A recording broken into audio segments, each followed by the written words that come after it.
Welcome to your deep dive. This week, we're going to be exploring where AI and biotech meet. It's getting hard to tell what's real and what's science fiction these days. Like AI taste buds, robot artists, people living forever. And that's just the start. Expert speaker, ready to dive in. Absolutely. Let's do it. It's exciting, sure, but it also makes you think, like, what does all this mean for us? For humans, I mean. And speaking of big questions, Silicon Valley seems obsessed with this idea of, like, immortality lately. Is that even possible, really? Are billionaires actually trying to live forever? Well, they're definitely putting their money where their mouth is. Like, tons of money is being poured into anti-aging research, especially by big names in tech, Jeff Bezos, Peter Thiel, Sam Altman. Right. Yeah. But the way they talk about it, it's not so much about living forever exactly, but like making death a problem we can solve, a technical problem. So not just living longer, but like potentially forever. Exactly. What if living for centuries was actually possible? Wow. So what's the science behind all of this? Like, what are these companies actually doing? One that's gotten a lot of buzz and a lot of funding is Altos Labs. They're really into this thing called cellular reprogramming. Basically, they want to like hit the reset button on aging cells. So not just slowing down aging, but actually reversing it. Yeah, at the cellular level, kind of like restoring your computer to factory settings. Hmm. Oh, and there's this research at Harvard, too. They're looking at like these chemical cocktails that could maybe reverse aging. It's all really early, and aging's complicated, but it's definitely pushing the limits of what we thought was possible. It makes you wonder, though, if this actually works, what happens? Like to society, imagine people living for hundreds of years. Right. That changes everything. How we think about life, about death. I mean, would we have a population problem? How would it change relationships, careers? These are huge questions. Not just science, but like, what does it mean to be human? Stuff we've been asking forever. It's a lot to think about. But hey, maybe it's a good problem to have. Speaking of problems, maybe less serious ones, AI taste buds. Is that a real thing? Can AI actually taste things now? It is. They call it an electronic tongue. It's powered by AI, and it can actually taste different flavors and tell them apart, like really accurately. So no more arguing about whose taste buds are better. Haha, right.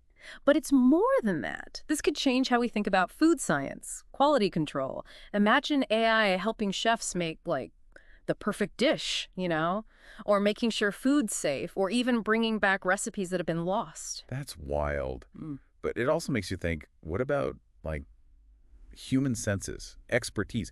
What happens to chefs, for example, if an AI can cook better? It's an interesting question for sure, but maybe it's not about AI replacing us. Maybe it's more like it can help us, augment us, I guess. Yeah. It's like AI could be this tool to help us understand and appreciate flavor in totally new ways. That's a nice way to look at it.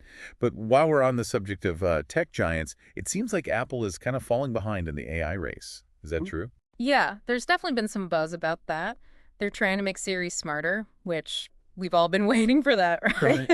But they're still behind, like at least 2 years behind companies like Google and Microsoft, from what I hear. 2 years is a long time in the tech world. Can they even catch up at this point?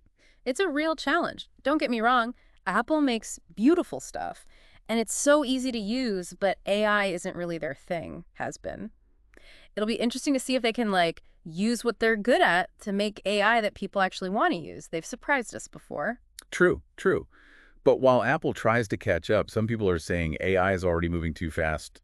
Like, we might not be able to control it. And this is coming from, like, big names in AI. Jeffrey Hinton, for example, he's been warning about, like, an AI takeover. Yeah, Hinton's the real deal. I mean, they call him the godfather of AI for a reason. He basically invented a lot of this stuff. And he's saying AI could get smarter than us. And that we need to, like, think about what that means now, before it's too late. But are we really talking about, like, the robot apocalypse? Or is that, a little over the top? I mean, the robot apocalypse is probably a bit much, right? At least for now. But Hinton's point is, we got to be careful. It's not about stopping AI. It's about making sure it's, good for humanity. Yeah, that makes sense. But how do we do that? How do we make sure AI doesn't turn into, like, the bad guy in a movie? That's the million-dollar question. We need rules, obviously, Yeah. regulations, ways to keep things safe, but also people need to talk to each other. The people doing the research, the people making the laws, and just everyone, really. There's no easy answers here. It's a tough balance, right? pushing the limits but doing it safely. Hmm. And speaking of not so safe, there have been these reports about like hackers getting into those AI robots, Right. weaponizing them. Is that something we should be worried about? Yeah, it's definitely something to keep an eye on. I mean, the more we connect these robots, the more powerful they get, but also the more vulnerable they are. Security has to be like job one from the very beginning. Because nobody wants a robot uprising. Yeah. I think we've seen that movie a few too many times. Exactly. And it's not just about like bad guys hacking them. It's also how do we make sure these robots, they're making good decisions, ethical decisions, especially when things get, unpredictable. That's a lot of responsibility to program into a machine. Hmm. But let's switch gears for a second. Something a little more, I don't know, fun.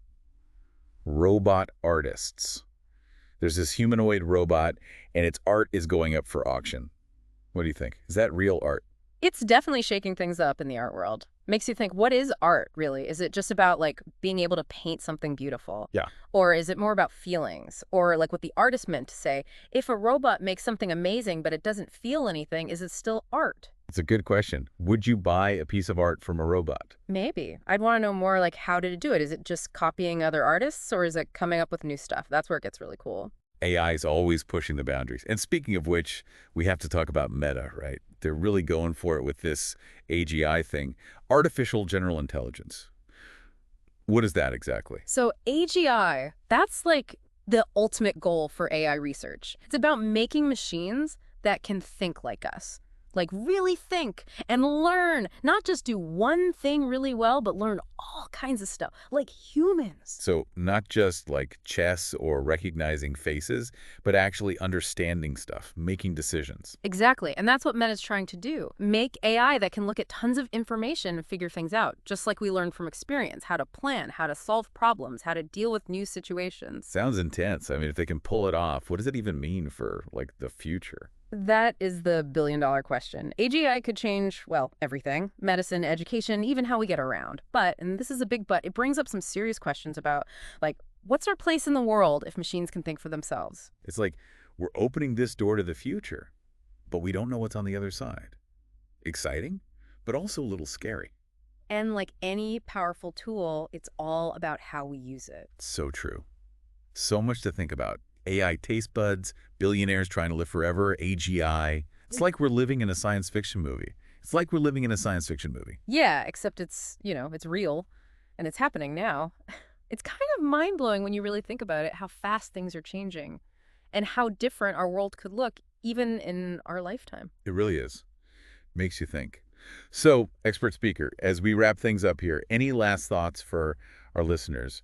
What should they, take away from all this? Well, we're talking about incredible opportunities, right? AI, biotech, all this potential to do amazing things. But there are real risks, too. Yeah. Ethical questions we have to think about. And that's on all of us, Stay informed, keep asking questions, because this is our future we're talking about. Very well said. It's a future full of potential, for sure, but also one that requires, careful thought and a sense of wonder, too, right? Absolutely. Well, that's about all the time we have for this deep dive. Thanks for joining us, everyone. We'll be back next week with another look at the world around us and how it's changing every day. See you then.